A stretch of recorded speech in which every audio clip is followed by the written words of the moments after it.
Banyak treatment yang sudah aku terapkan di dalam aku merawat buah nangka ini, sehingga tidak heran kalau pohon nangkaku ini memiliki buah yang sangat lebat ya.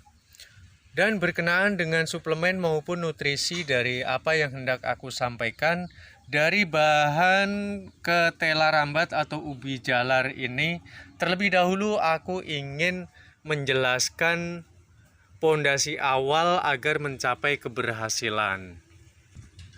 Sebelum kita berbicara lebih jauh, kita harus paham betul dari apa yang kita tanam.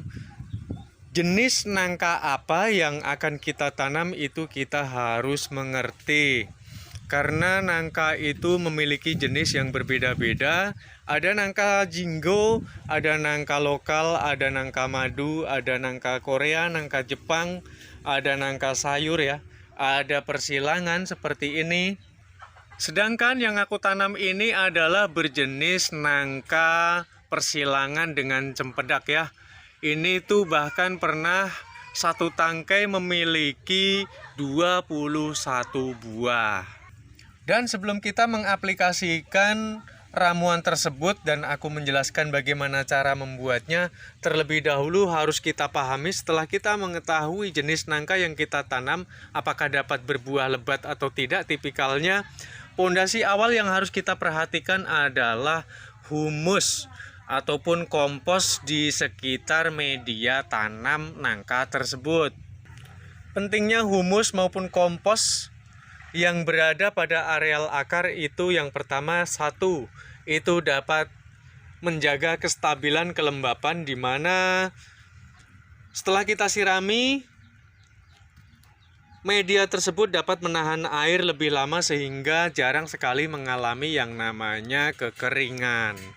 Di samping dari itu, pentingnya kompos adalah dapat menciptakan humus yang dapat membangkitkan karbon dioksida yang akan larut bersamaan dengan air ketika daun sedang berfotosintesis ya. Jikalau hal itu sudah kita perhatikan dan kita perhitungkan secara seksama, maka hal berikutnya yang harus kita perhatikan adalah pruning.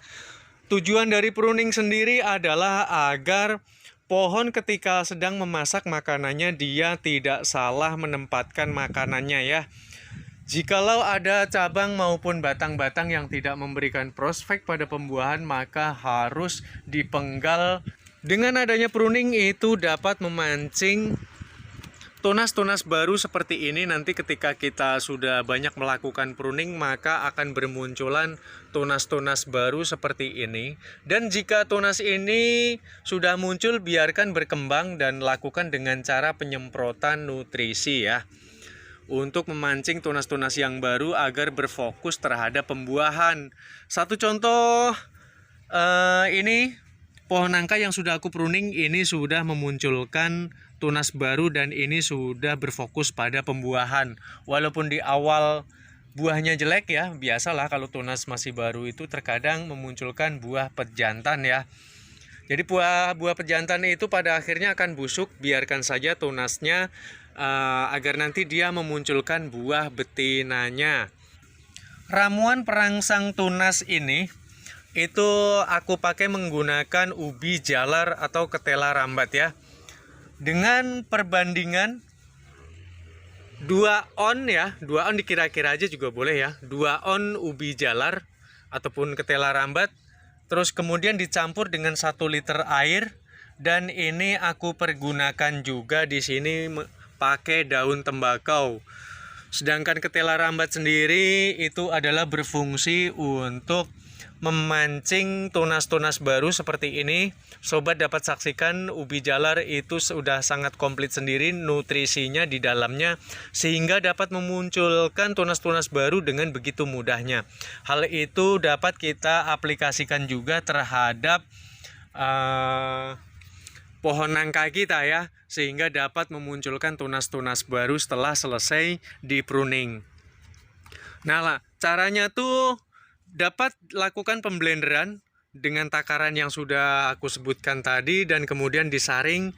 Dan jangan lupa nih, jikalau banyak terdapat hama-hama pada buah maupun yang belum buah, misalkan seperti dahan ya, seperti daun atau cabang yang banyak mengandung penyakit seperti kupu-kupu putih, itu dapat menyemprotkan ramuan tersebut ya.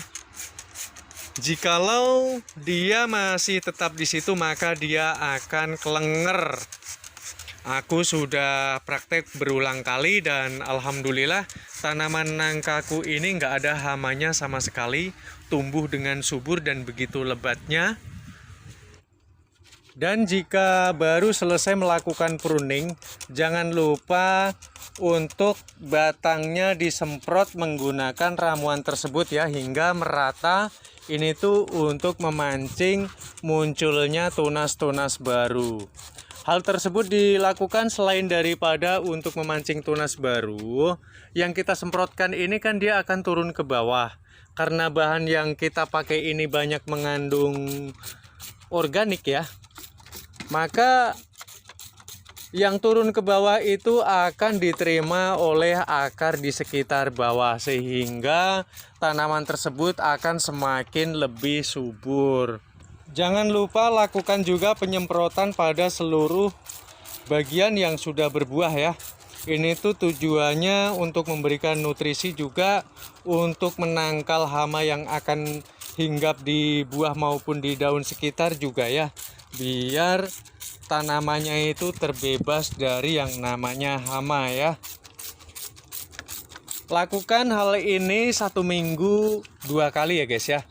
Ya selambat-lambatnya seminggu sekali lah ya, biar tanaman kalian itu bisa seger kayak gini nih, tanpa adanya hama-hama penyerang itu. Wah, kalau melihat tanaman tuh kayaknya itu mulus-mulus gitu, kayaknya itu enak banget dilihatnya ya, puas gitu. Sinar matahari pagi dengan sinar matahari sore itu lebih bagus dengan sinar matahari pagi. Dan buahnya sobat semua dapat lihat ini bisa sampai ke tanah-tanah kayak begini ya. Aku rasa itu aja kayaknya deh yang perlu aku sampaikan. Ini kalau mau lebih jelas lagi, ini kalau ada hama-hama pengganggu, jangan lupa berikan deterjen 1 sendok teh ya, seperti apa itu, Sunlight. Nah, aku menggunakan tuh biasanya tuh pakai Sunlight ya. Sunlight itu sangat manjur sekali kalau bertemu dengan tembakau.